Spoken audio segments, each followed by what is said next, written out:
San Francisco, once one of our great cities, once a great outpost on the western part of this country, now known for needles everywhere, human waste everywhere, a homeless population that is both overfunded and completely out of control, has recently put together a reparations package, a proposal that would grant eligible black San Franciscans $5 million apiece, and that's just the beginning of it. And you know, it makes a lot of sense when you consider the fact that during the Civil War, San Francisco was the greatest outpost of slavery and evil white racism in the South, so it would just all add up and point to the direction of definitely, of course, San Francisco should be dropping $5 million a pop. Now, obviously, I'm being sarcastic. Obviously, this is ridiculous and absurd, and that's what we're going to get into today. But before we get into that, I just want to say, pay your reparations to me by going to actualjusticewarrior.com/join and signing up for my membership. San Francisco supervisors today heard more than 100 recommendations from a city-appointed reparations committee tasked with figuring out how to atone for centuries of slavery and systemic racism. So first and foremost, the existence of a board to come up with suggestions on how to pay reparations to black Americans in the city of San Francisco is ridiculous and absurd and makes no sense at all and should have been never instituted in the first place. So every recommendation that they end up giving, except for dissolving this ridiculous board, is going to be horrible, bad, and terrible. And one of the things that people don't talk about is this idea that black Americans are owed anything due to the fact that they were suffering generations ago, maybe in some of their history, never made any sense at all whatsoever. Because if you look at the disparity between white Americans and their European descendants, and you do pound for pound, aka Italian Americans versus what Italians make in Italy, Irish Americans versus what Irish make in Ireland, English Americans versus what English make in England, and so on, what you'll find out is that the disparity between what people make in their original origin point, their home countries of their descendants, and what they make here is greater amongst African Americans versus the African nations that they came from. So the idea that we're paying reparations to people of African descent in the United States of America because generations ago they were at some point slaves makes no sense, because if they would have remained in Africa, they would be far poorer and far worse off than those future generations. So they're already doing better off. Nobody wants to talk about that disparity, because if you talk about that disparity, this conversation becomes as insane as it should be viewed already. But that being said, you know, slavery's bad, obviously. It's definitely something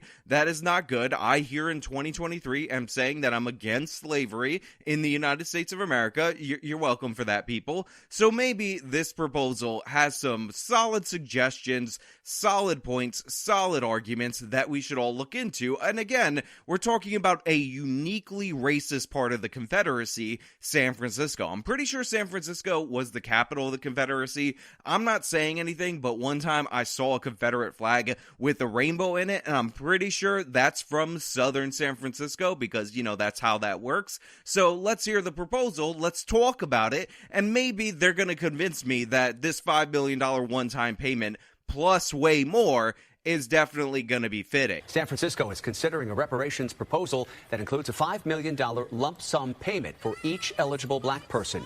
San Francisco could become the first major U.S. city to fund reparations as the idea gains traction across the country.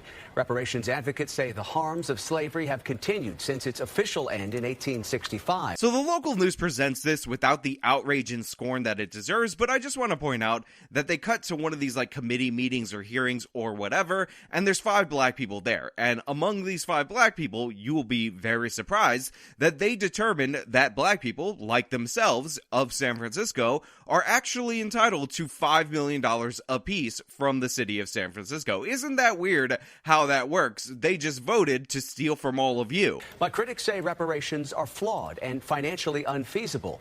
Before today's meeting, supporters held a rally to talk about why they believe reparations are needed. Critics say that it's flawed. No, it's ridiculous, absurd, and insane. These people were never enslaved, and the people they're demanding money from, and by the way, disproportionately, there's a lot of wealthy Asians in San Francisco. were never actually slavers. On top of that, it seems like they just wanted to legalize what was going on in San Francisco in terms of anti-Asian robberies and put it in systemically. So if I'm an Asian San Franciscan and I got rid of Chesa Boudin and all of a sudden this nonsense dropped, I start to understand the utter lack of prosecutions for robbery after robbery that these people were experiencing, because in reality, that was just people trying to jump the gun in terms of reparations, because now San Francisco has actually put together a board to maybe think about implementing this. We've heard a lot of critics, and even some of you may be questioning, why would we be seeking reparations for Black San Franciscans? Many folks often say that California, and San Francisco specifically, did not enslave Black people. And so there's lots of history that obviously needs to be researched, and I'm putting that responsibility on all of you to do that. Imagine being this person. Imagine you get a cushy committee job where you were paid to come up with ridiculous and insane recommendations, including in that a $5 million one-time payment to Black San Franciscans, plus 110 other recommendations on top of that, not just the one-time payment of $5 million. And they say, hey, wait a minute, is San Francisco like notable for slavery and enslaving Africans? And you look directly in the camera and say, that's on you to figure it out. I mean, I just want my $5 million plus 110 other proposals that are valued in the millions of dollars as well. You need to figure out your history. I'm not here to educate you. I'm just here to rob you. So put the money in the bag and nobody's going to get hurt. Black people make up 6% of San Francisco's population and 38% of its homeless residents. What the hell was that? Why is the local news saying Black San Franciscans are only 6% of the population, yet they represent 36 or 38% of the homeless population? I thought reparations was for the long history of slavery in San Francisco, the fact that they fought on the Confederacy, the fact that they killed Abraham Lincoln. That's right, John Wilkes Booth was actually the governor of San Francisco, and yeah, they should have had a mayor, but trust me, they had a governor back then. It's totally in your history books, chapter 27 of the Constitution. Look it up for yourself. Or is it a welfare program for random Black people that you could just throw out any random statistic where Black people aren't doing as well as other people in San Francisco and say, therefore, these people are entitled to reparations? By the way, I just want to point out, because it needs to be pointed out, that San Francisco is one of the hardest places in the entire country due to city and state regulations to build new housing. So these people could, repeal some of their zoning laws, get rid of CEQA, and actually build housing. And then those who aren't just homeless because they're drug addicted and San Francisco's offering them a ton of money in benefits, making it easier for them to be homeless, would actually be able to buy homes or rent apartments or similar. You don't have to say, oh, wow, we got to give these drug-addled San Franciscans that are robbing the Asians every day, we got to give them, $5 million a piece. And again, if you're going to go with any stat that says Black people represent this percentage of the population and then talk about this thing that they're doing in society, that's not the first one that typically reach for. But, if you're going to bring it up, there's some other stats you might want to look up. Today, supervisors expressed support for reparations that were presented to them, but that does not mean that all those recommendations will ultimately be adopted. The board can vote to approve, reject, or change any or all of those recommendations, and a final committee report is due in June. So they're like, oh, look, they said they support the board's conclusions, but they're not necessarily going to pass it. And one of the reasons why they might not necessarily pass it is because, according to, math, something that these people didn't think about when they were constructing this ridiculous and absurd report, this would cost, on average, for every San Franciscan, $600,000. Not every white resident of San Francisco, but in order to give Black San Franciscans $5 million apiece, plus all the other nonsense that they're demanding on behalf of Black people, because of San Francisco's long history of fighting in the Confederacy and actually killing Dr. Martin Luther King Jr. in the midst of the Civil War. The city of San Francisco did that. In fact, the person that San Francisco is named for actually did that in the Civil War. Trust me, bro. Then this would cost them $600,000+ per resident, and they thought that this was not only a reasonable proposal, but it's actually a lowball estimate of what it's worth. All right, for more now, we are joined by Eric McDonald, chair of San Francisco's African American Reparations Advisory Committee. Thanks so much for joining us. I'd like to start off with what we're just hearing from the San Francisco NAACP, saying now that they would actually want to reject the reparations one-time payment in favor of investments in key areas of education, economy, housing, healthcare, and the Fillmore Heritage Center in the Black community. Can we get your thoughts on this new development? So the NAACP releases a statement saying that they're not in favor of these one-time payments because they would much rather have a bunch of so-called investments, but what we're actually talking about is government spending, the overwhelming majority of it, which it will be waste, on all these different programs, and it makes a lot of sense coming from the perspective of the NAACP. What do you need this organization for if by dint of your skin color, the most privileged among us, Black Americans, are given $5 million apiece as reparations? Obviously, you don't need an organization if you do that, but what I find even funnier is that they don't seem to realize that the $5 million thing is just the headline, and there's actually, again, 110 other proposals that are these kinds of things, and this guy lays out his form of thinking on this topic in a way that couldn't be more clear. We respect that. I'm aware of the NAACP's perspective. Without commenting deeply about it, I would say that represents an or context, and we are offering an and context. So we respect that the NAACP can obviously share its perspective. We as a committee as a whole don't share that perspective. Yeah, that's right. This guy says, I saw the NAACP's thing, and here's the thing. They're talking about either or, but we're in fantasy land, and what we're proposing is and. So every single proposal will be $5 million per Black resident and something else. All right, so let's talk about the notion of these $5 million payments to individuals in San Francisco. Now, look, there might be something in the water in San Francisco that is, killing the brain cells of local news anchors. But imagine doing this interview in an earnest way, treating this guy like he's a serious actor. He just said that the NAACP is like, they want to do this rather than this, but they're not talking about or situations. They're talking about and situations. We want $5 million one-time payment and all these other things, and we're not negotiating on that, so start paying up your $600K per person in order to make up for the fact that, I don't know if you guys know this, but white San Franciscans during the Civil War actually set up apartheid in South Africa. You actually say this is a low figure. If you look at the totality of the harm that's been caused by slavery in this country, why do you believe that those cash payments are so crucial?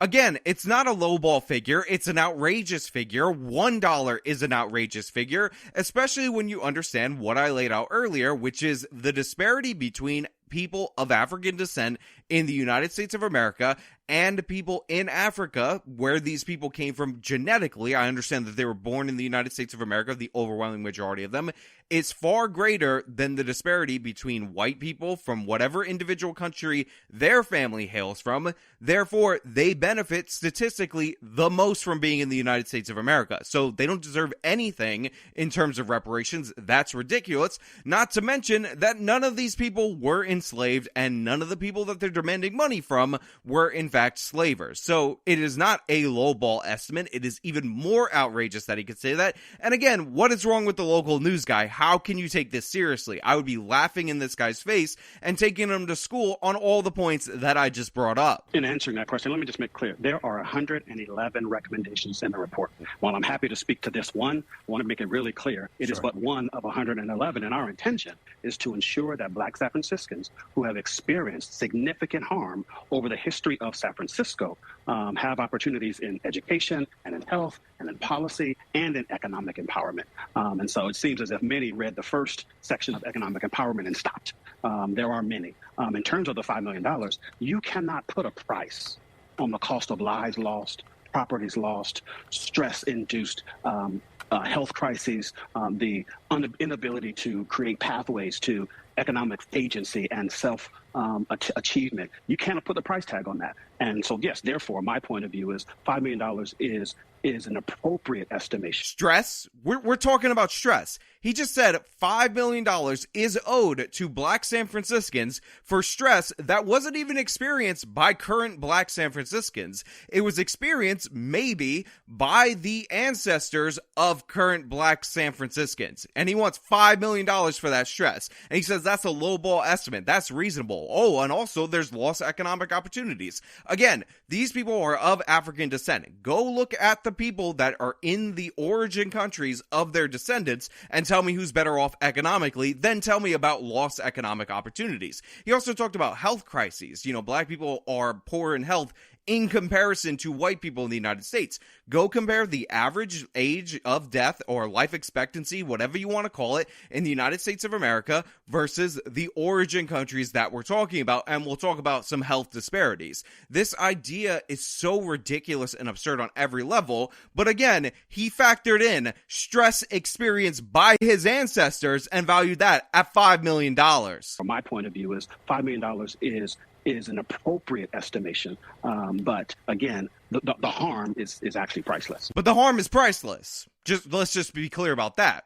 The harm is priceless. You couldn't put a price on that. That means when we pass this and this program gets wasted, all the money gets incinerated, and people don't rise up with these gifts, with this welfare, then we're going to come back later and say, you know what, honestly, this lowball estimate, the harm is priceless. We're still not outcompeting those poor Asian kids in the public schools that seem to score almost as high as the rich Asian kids in the private schools. I don't understand what's happening. It's almost as if emphasizing education over trying to extort money out of the government of San Francisco is a better pathway forward. You know, there are conceptual thoughts to this, right? What you're talking about is the far-reaching effects, generations past, of what an entire community is dealing with. But there are the logistics of this as well. When you talk about money, you talk about conditions on how you would qualify, you talk about the expectation of how this would actually be delivered.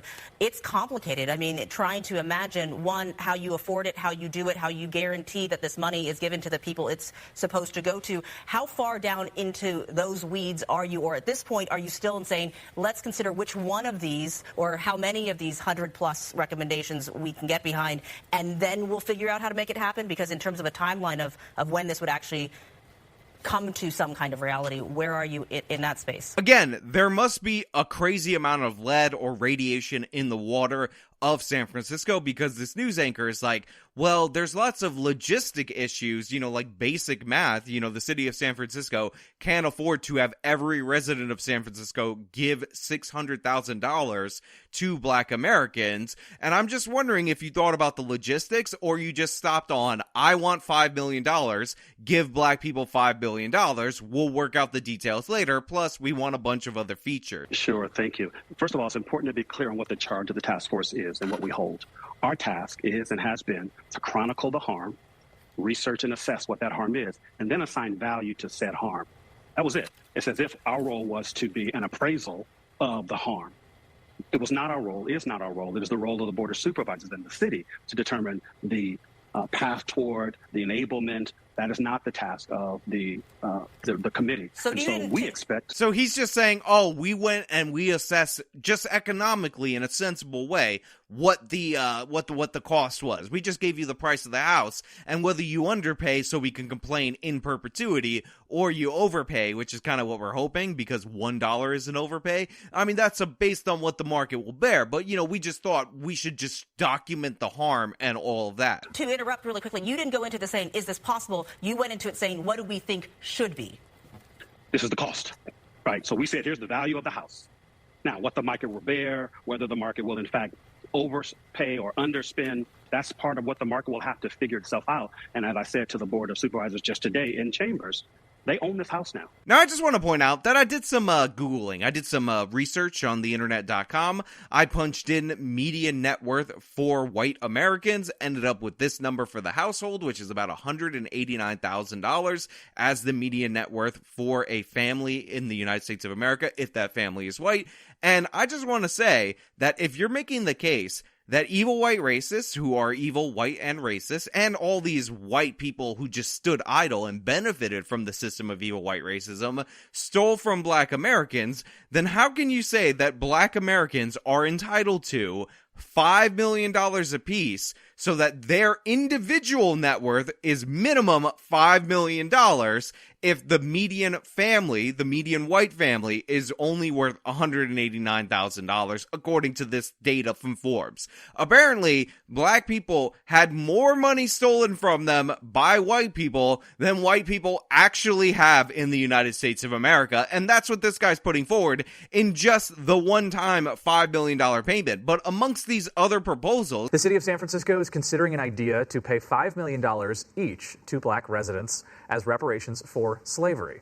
It's one of 100 recommendations made by a city board which wants to address social inequities in the city. In addition to the one-time payments, they also recommended the elimination of all personal debt and tax burdens. There would be guaranteed income of at least $97,000 a year for 250 years. Black people need a housing guarantee. Now, they're not crazy. They don't want the houses for free. They're not just trying to grift and graft off of you and just take up whatever you want. What they want is when they go to buy a house, they just want to pay a reasonable, fair amount considering the systemic systems and structural systemic systems. Remember, there's a redlining at some point in U.S. history, and forget about what effect that actually had on black home ownership. Ignore the charts that shows it going up during this period. It was evil white and racist, and it was done by the evil white racists. So black people want to be able to pay, and when I say black people, I mean this reparations board. Not all black people, thank God. Just $1 for a house in San Francisco. One of the most expensive places to have real estate. Black people should be guaranteed a home if they put up $1. And remember, they're getting $5 million and a guaranteed income, and you have to invest in their neighborhoods and do all this crap. And by invest, I mean spend a bunch more money. So basically, you got to give them everything. They want everything. They want way more than white people actually have, because white people somehow stole more from black people in Africa with tiny net worths and no two-story buildings than these people actually have total right now, even though the intergenerational compounding wealth, whatever, give us money, please. In addition to the one-time payments, they also recommended the elimination of all personal debt and tax burdens.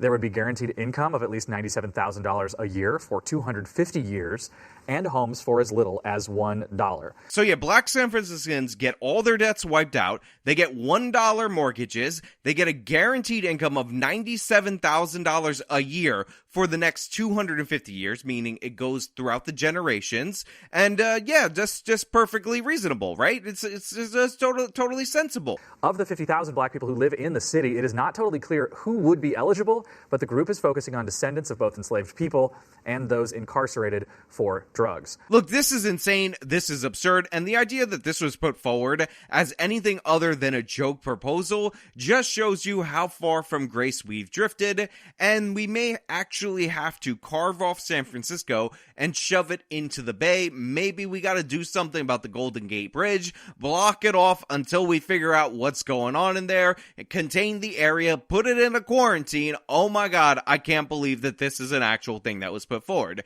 But hey, those are just my thoughts. Maybe you disagree with me. Maybe you think that every black American is entitled to multiples of what the average white person's net worth is, because all white people must have stolen that from black people, therefore it makes sense in your brain. I don't know, just let me know down in the comments below. I sincerely doubt a great number of you are going to believe that. But yeah, this has been me talking about reparations. Till next time.